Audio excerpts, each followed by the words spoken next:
Look, the other thing I will say to anyone is the best thing my wife and I did before our son was born was we sat down and we each made a short list of our daily non-negotiables. The like few things that we need to do to feel like our full version of ourselves. Mm. And we looked at the two lists and we said, okay, I'm going to make sure that you get your list and you're going to make sure that I get my list. So in the Mm. chaos of newborn and not getting enough sleep and all the things That's that are going so to happen, cool. let me make sure that my wife is able to do the things she needs to do to feel whole. Because I know that if she's able to do that, she's going to show up as the best mother Mhm. possible for this Mhm. new life that we've brought into the world. And if she makes sure that I can do my thing, I can show up as the best father and husband in Yeah. those ways.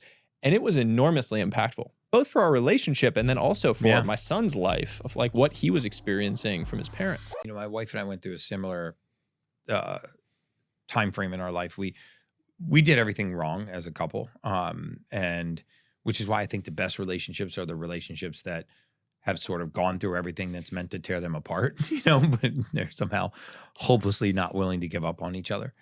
And we bought a house together when we were just dating. Big no, worked out.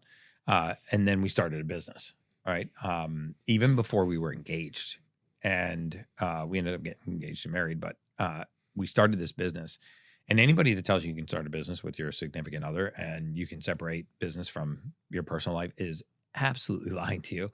And what happened, like most typical partnerships, whether it's with your spouse or with your best friend or whether it's with someone that's a mentor to you, you get into the partnership and you really start to understand who the other person is.